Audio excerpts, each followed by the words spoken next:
歡迎大家收聽我哋呢個碳中和商機節目。咁我哋呢係中英雙語嘅，有中英嘅字幕。咁首先呢會係用廣東話去口述，之後呢我哋係會英語呢再讀一次我哋收到個稿俾大家聽嘅。好啦，咁今日呢我哋呢就講呢個世界上碳排放最密集嘅產業。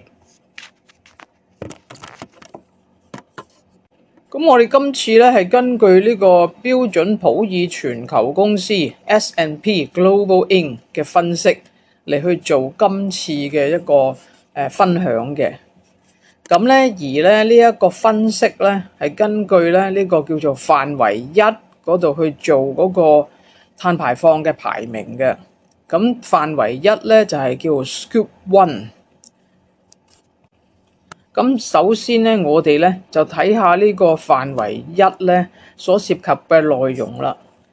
範圍1排放咧係來自公司擁有或者控制嘅來源，例如係佢嘅設施，即係生產設施啦，同埋車輛嘅直接溫室氣體排放。範圍1排放可以非常之好咁樣突出到一間公司嘅環境足跡。因為佢係代表同埋製造或者創建公司產品相關嘅直接排放嚟嘅噃，無論佢哋係有形嘅商品、數位軟體，抑或係服務。而另一方面呢，範圍2同埋範圍3嘅排放係包括與公司活動相關嘅間接排放，包括公司購買嘅電力、租賃資產或者係投資產生嘅排放。根據標普全球對2019至到2020年按行業平均排放強度嘅分析，公用事業係全球碳排放最密集嘅行業，每100萬美元收入排放高達2634噸嘅二氧化碳 CO2。咁我哋喺呢一度咧分享一個列表，咁我哋就唔全部讀晒出嚟啦，但係會簡單講一講咧，呢個材料同埋能源產業咧就係喺呢個公用事業之後咧就第2、第3啊，咁所以咧個排名就係咁啦。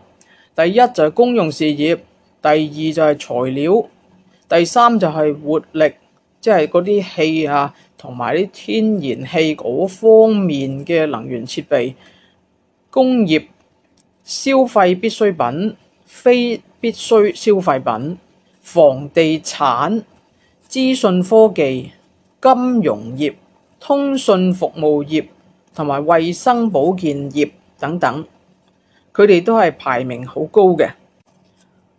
咁 S&P Global 亦都針對材料領域嘅各個行業咧，揭示咗一啲非常有趣嘅情況喎。其中包括水泥製造嘅範圍1排放咧係非常之高㗎，排放量咧係公用事業部門排放量嘅2倍多喎，即係每100萬美元收入排放5415噸嘅二氧化碳。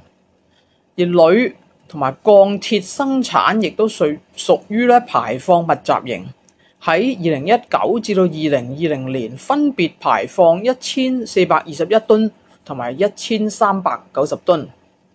咁黃金、玻璃、金屬同紙製品等排放相對較低嘅材料咧，就降低咗材料產業嘅平均排放量。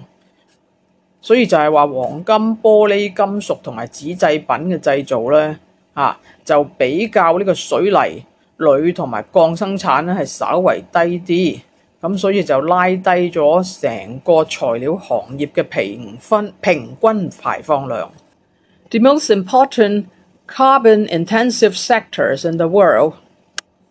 First of all, we define the Scope 1 emissions.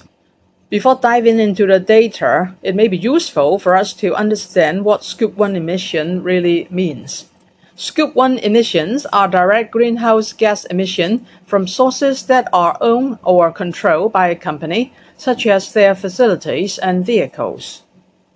Scope 1 emissions can do a good job of highlighting a company's environmental footprint because they represent the direct emissions related to manufacturing or creating a company's products, whether they are tangible goods, digital software, or services.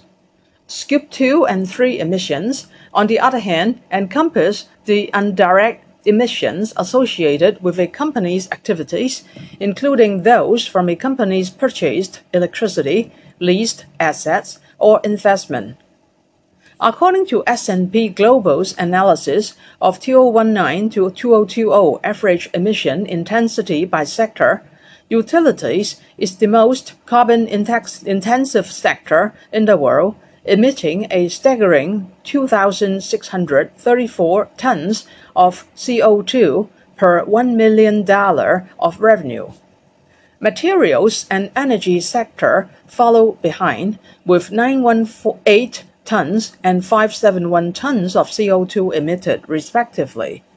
So, let's take a look at the ranking of the different sector according to the CO2 emissions. Number 1, utility. Number 2, materials. Number 3, energy. Number 4, industrial. Number 5, consumer staples. Number 6, consumer discretionary. Number 7, real estate. Number 8, information technology. Number 9, financials. Number 10, communication services. And finally, healthcare. S&P Global also reveals some interesting insight when it comes to various industries within the materials sector. That is, cement manufacturing exhibits an extremely high level of Scope 1 emissions, emitting more than double the emissions from the utilities sector, 5,415 tons of CO2 per $1 million of revenue. Aluminium and steel production are also quite emission-intensive, emitting 1,421 and 1,390 tons respectively in 2010 and 2020.